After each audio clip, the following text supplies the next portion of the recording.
Hi, are you thinking of starting a postgraduate study or that very first postdoc in New Zealand? Today on Roda 360, we go beyond the degree. We go beyond that first degree. Unpack scholarships at the University of Auckland, Auckland University of Technology, Victoria University of Wellington, Otago University, Massey University, plus government and international fundings, and discuss real visa and work settings that shape your options. So let's dive in.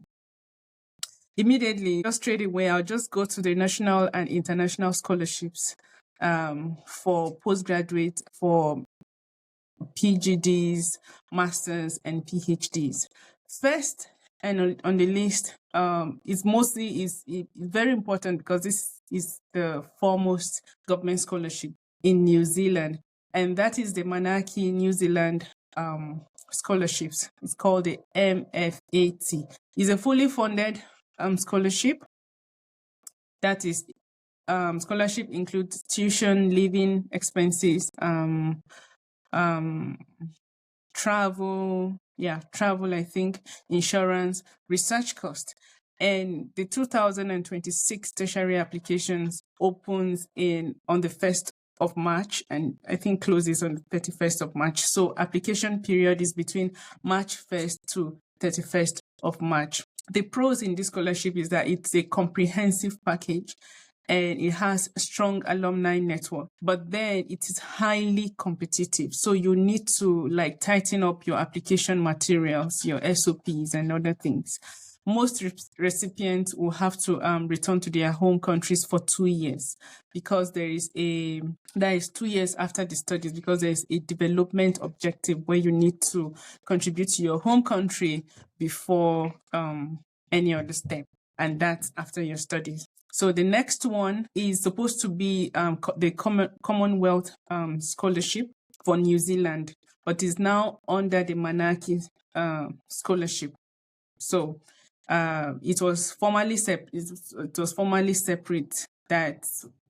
from the New Zealand scholarship.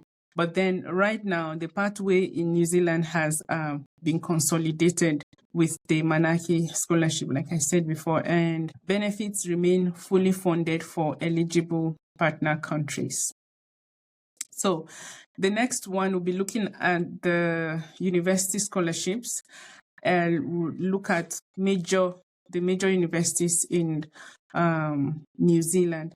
The first one we'll be talking about is the University of Auckland. Of course, it's number one, and that's what we'll be talking about first. UoA International Student Excellence Scholarship. They go up to 10,000 to 10,000 New Zealand dollars towards tuition.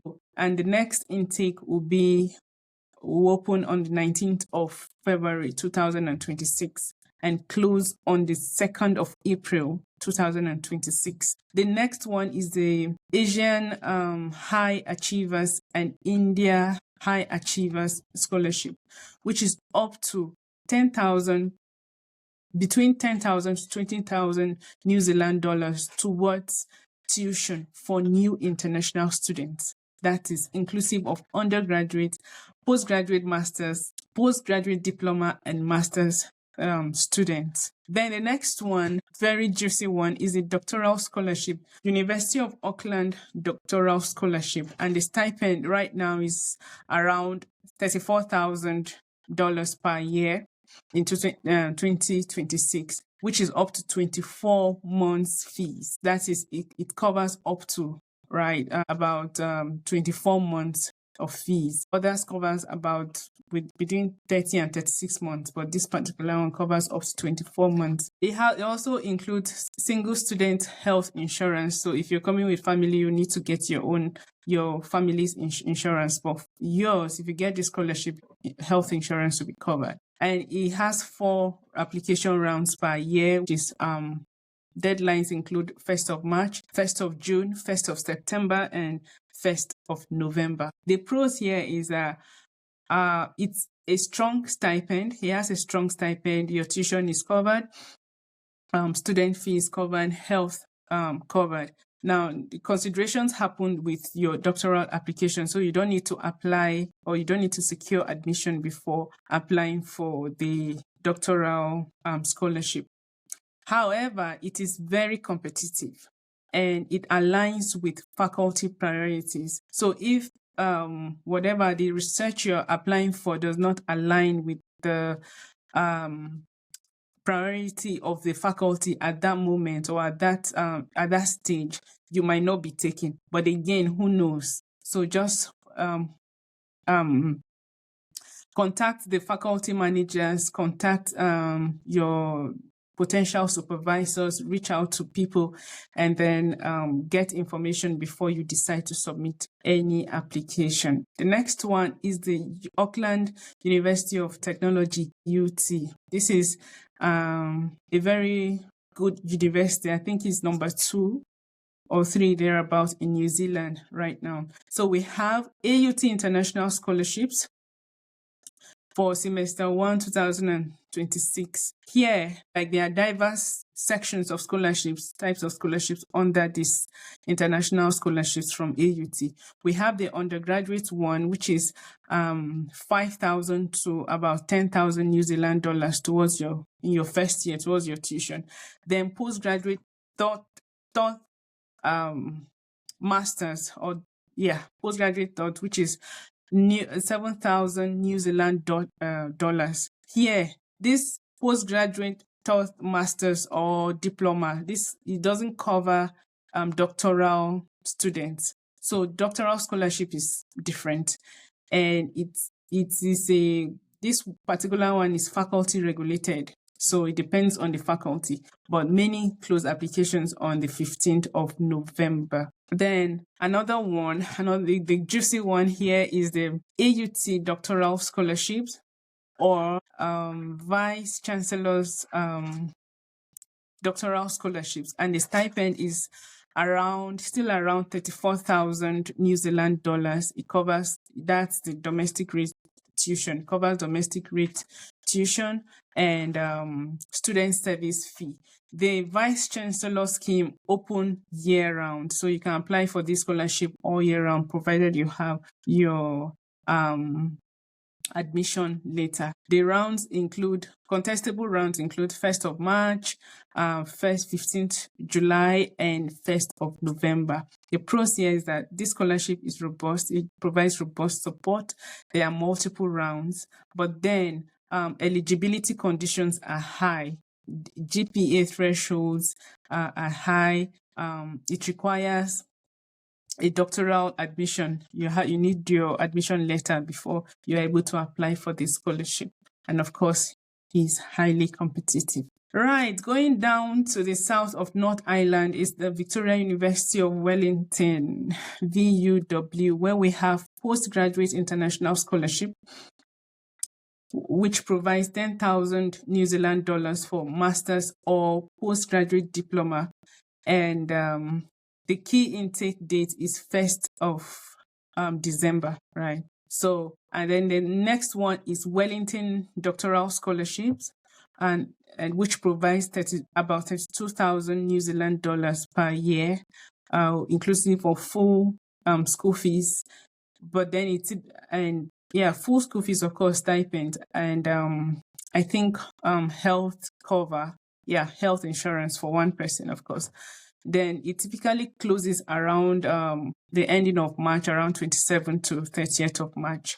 And offers are made in March, July, and November rounds. So it's good to contact the school, contact the admission team, and ask for better information before you decide to submit any application. The next one in the South Island is University of Otago. This university is very good, especially if you are looking at health and clinical science related research or courses. University of Otago is also very good. Then they have research masters and PhD scholarships with tuition and stipend, and their own scholarship is between 30 to 32,000 per annum.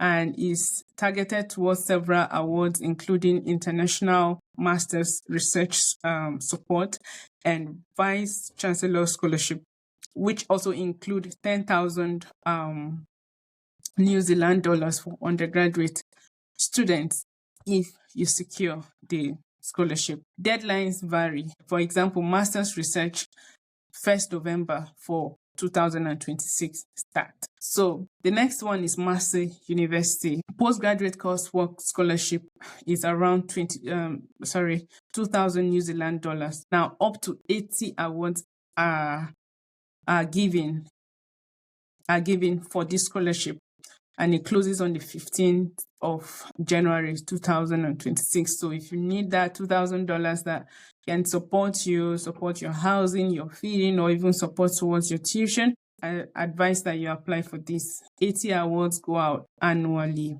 Still at the University of Otago, we have Masters Research Scholarship, which contributes to about 15,000 New Zealand dollars, and PhD scholarships, and some are school specific. Now for the PhD scholarships, they contribute up to 105,000 New Zealand dollars over 3 years. That is inclusive of fees and stipend, as for the University of Otago. So we've just gone through the 4 or 5 major universities in New Zealand. There are other universities, but these are the ones I can cover for now for the sake of time. So let's look at the work and the visa and work conditions for postgraduate studies. Student visa rights. People on student visa have work rights, right? So most students can work up to 20 hours per week during the study. Then research masters and PhD students have no cap. You can work full time, often permitted in scheduled breaks. So if, say, you're on scholarship, you have to work like 20 hours during school during the term, and then during the break, like summer break, like we are in now, you're permitted to work full time. But everything will be written on your admission and scholarship letter. So you just have to read it and study it very well, and also your visa document. The next one is a post-study work visa. I have so many people that are in my DMs and, calling me and asking for this post-study work visa thing. So I'm saying it now, and it's in this video. I hope people get to watch it, and I hope people get to watch this point. So post-study work visa for master's and doctoral studies is up to 3 years. Yes, 36 months. For people that study more than 30 weeks. So if you don't study more than 30 weeks, your post-study work visa may not be up to 3 years. It may not be up to or more than 3 years. So you have to sit. If you know you're going to do masters, you have to sit and complete your masters, right? If you know you're going to do PhD, you have to sit and at least, right? So you just all this, maybe you get into the country and then your supervisors do not see you again for for a year. Should not happen, because if it does, it will affect your post-study work visa. Just try and stay true to your visa conditions. The recent rules allow postgraduate diploma to master's pathway to claim post-study work visa of the postgraduate diploma. That is if the master's is under 30 weeks. So say you come in through postgraduate diploma or master's of 1 year or less than 1 year, you are allowed to cross over to a master's degree or a master's program. Then when you complete the master's program, you can now apply for your post-study work visa. So you have to apply within 12 months of the postgraduate diploma visa end. That is before the postgraduate diploma visa will come to an end. You apply for the master's admission, get it, and change before you intimate the Immigration New Zealand. So let's take a quick take. Scholarship reduce cost now, and post-study work visa extend time to work and settle in the country if you want to. But your Post-study work visa length and conditions depend on the qualification level and duration. So you can't say, okay, you studied for less than a year and expect your post-study work visa to be 3 years or 3 years plus. It depends on the qualification, and then it also depends on the duration of your program. So let's go to the next segment, which is very important. If you know the information I've shared so far is enough for you, please, you can go. If you know you're not interested in further studies or further research, you're not interested in a postdoc, you can just go. I'll tell you bye from here. But for postdocs, very important people, I can say deciding to do a postdoc is a very, very important, very, very unique decision. So let's take a deep dive into postdoc opportunities. First, we have university-based postdoc fellowships and roles, and we have the government-based one. First, we start with the University of Otago Health Sciences Career. So if you go to their website, the Health Sciences Career of the University of Otago, you see some of these postdoctoral fellowships. So we have the postdoctoral fellowships, and the first one, and this is if you have Maori background, is the Maori Early Career Fellowship, which is under health sciences. I don't know if there are other, it's still under other faculties. I'm a health science person, so I know this one. It's under health sciences. It's 2 years. The salary is around 92,000 New Zealand dollars per annum, and starts no later than 1st of March 2026 or 1st of March in the year that you want to begin. Your PhD must be submitted by 1st of November 2025 if you were looking to start the postdoc in 2026. Okay, so if you're going to apply in 2026, deadline will be 1st of November 2026 for you to start in 1st of March 2027, and it goes like that. So, but then you have to be of Maori ethnicity. You have to have a mentorship guide. You are working under API. So, General Health Science CDP guidelines shows 2-year fellowships and salary scales. It was updated 2004 to in the 2004 to 2006 agreement. Next, University of Canterbury. It has a thematic postdoc roles. Example for the one in renewable energy engineering postdoc. This one is very, very juicy, very nice if you like engineering research. Deadline is 1st of December 2026. You still have time if you wanted to apply, but then it is embedded in sustainable energy research group, so you need to reach out to them and ask questions about it. Other ones include University of Auckland, AUT, Victoria University of Wellington, Massey University postdoc appointment, which are typically called research fellows or postdoctoral fellows on salaried contracts advertised by department or research groups. So you have to check the university's HR page, like normal job pages for those research fellowships or postdoctoral fellowships. So you check them. You also check supervisor projects for live calls. Sometimes just they make live calls per the project, per the research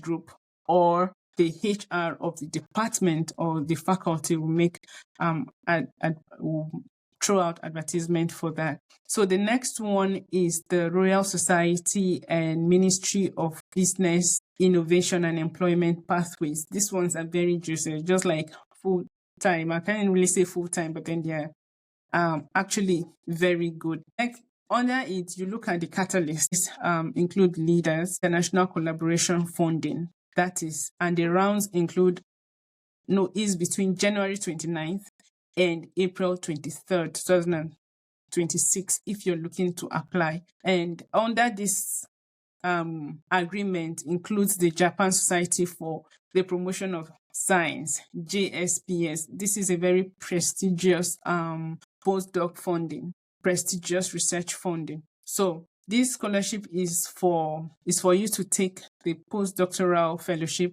in Japan for 12 to 24 months. Another one is the Julius von Haast, if I'm pronouncing it well, fellowship. Another one is a New Zealand-China exchange. So we have so many of them like that. You just need to check the HR pages. You just need to check the MBIE website and to see their salary, the research they are looking to do, and other host admin components.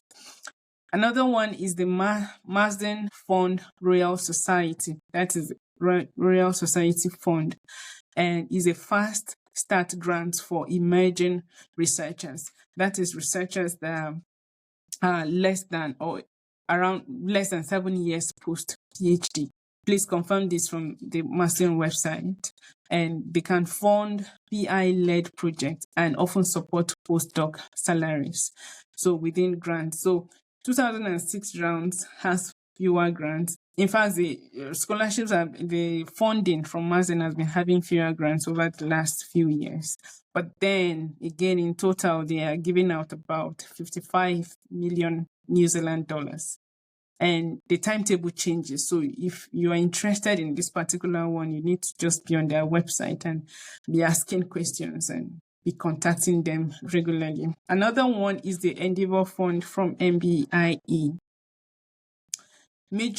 It's a major national research funding via smart ideas and research programs. So if you have any new innovations as an early career researcher, you have any new innovations, or you're working with a PI who has, you can apply for this. 2026 is a contract extension round only, so it doesn't have application round for 2026. So it's people that already maybe have the innovation fund with them. Maybe they already applied for and gotten the innovation fund that can extend to this round in 2026. So no new contest is accepted this year, except for invited extensions. If they invite you to apply, then so the next one is the Health Research Council. This is the juiciest of the juiciest of any of the postdocs I've mentioned so far. If you have a Pacific background, you can apply to the Pacific Health Research Postdoctoral Fellowships. Is up to 4 years. It has postdoc salary up to 5,000 New Zealand dollars. Research expenses, annual travel allowance, but then it's for New Zealand citizens or residents of indigenous Pacific descent. Because it has strong Pacific health impact, right? So you cannot just be coming from anywhere. So the next one is international fellowships feeding into New Zealand careers. Like we've mentioned before, we mentioned the JSPS, Joint Japan Promotion of Science, right? Fellowships via the Catalyst, which is a New Zealand-based researchers postdoc research. We can do it in Japan for up to 24 months. It includes flights, allowance, and the rest. It's good for building cross-country collaborations and returning to New Zealand with Royal Society support. So after all this, let's talk about the postdoc visa and work conditions. So it's not enough to just get the scholarship. We need to talk about the postdoc, the visa and work conditions. If you're hired as a postdoc in New Zealand, maybe in a New Zealand university, the contract will be under the accredited employer work visa, because of course the universities are supposed to be accredited, right? Now, this is up to 5 years. This contract can be up to 5 years, but then it's tied to an accredited employer. Like I said, universities are accredited. But changing employer or job or location will require condition variation or new visa. But then this pathway can lead to residence via the skilled worker pathways. So let's look at skilled resident pathways. The first one is a skilled migrant category, SMC, which needs 6 points. 6 points through master's, through PhD, master's, maybe profession, registration, and income, plus New Zealand work experience up to 3 points, or a high income route that is more than 3 times the median wage with no New Zealand work required. Here is you have to be less than 55, accredited employer, speak good English. Of course, you take your English test, IELTS, TOEFL, and the rest, and then you must be in good health and character, and of good character. The next one is a green list work to residence visa, or straight to residence visa for specific in-demand roles like medical doctors, engineers, nurses, pharmacists, and the rest. So thresholds and roles are updated periodically. So you have to keep checking the green list to see which roles are updated or which roles are removed or added. Yours may just be added when you wanted to apply, right? I think the most current one was updated in August 2025. Now, we need to know that university research roles are not typically green list, right? They are not typically under green list, but you have to check your occupation and the pay rate. So, post-study work visa route for this one is usually for new PhDs that are finishing in New Zealand. If you submit your doctoral thesis in any university in New Zealand, you can apply for post-study work visa up to 3 years, then transition to accredited work visa or residence. The pros and cons here in everything that we've discussed so far for these visa pathways for postdoctoral. For the EWV, you can stay for up to 5 years. It has a clear path to skilled migrant category residence. But then the cons is that it's tied to an employer. It's employer tied, and any job change will require approval from Immigration New Zealand. You cannot just change your job and remain on the same visa or the same agreement. You get what I mean? Then the next one is the SMC. The pros is that it recognizes New Zealand masters or PhD certificates and high income. It's an indefinite route to residence. But then the cons that it's points based and wage thresholds. If your wage is not up to what is expected, you might not be granted the residence status after your post-study work visa. Then the next one is the pros for the PSWV again is that although there are open work rights for masters and PhDs, it is time bound. So if it ends without you getting a job or without you meeting the qualification, then you may need to leave. So before we go, how do we pick the right funding, especially for those of you going for postdoc? So what is a quick framework that you can follow to get the right funding? Or even for people interested in PhD, right? The best thing, choose one primary scholarship and back up, per degree stage. So if you're going for a postdoc, for instance, choose one primary scholarship and back it up with your application documents, especially the submission of your thesis, especially if you can defend, right, your thesis. For postdoc, align with a funded PI. You can't work alone, even though you had finished PhD and whatever, you consider yourself a professor already, you can't work alone. So you need a private investigator, you need a PI, especially for the master in HRC, Endeavour Extension Scholarship, or you apply for university for postdoc fellowships or research fellowships. If you're offshore, you can look at the Catalyst or JSPS, which can be your bridge, right? So wherever you feel you want to go. So this is a deviation from what I normally discuss on Ruder 360, but I just said I should drop this here quickly. So that's it. From scholarships to postdoc plus the real visa settings. Check the show notes. If you're listening or watching, check the description, the video description for dates and application portals. And I'll also leave some links for you to check out. Then if you want my scholarship and visa timeline planner and a one-page SOP template. Please subscribe. After you subscribe, now leave a comment and say, okay, you've subscribed, and then I'll send it to you straight up. Thank you. Have a blessed 2026. Bye.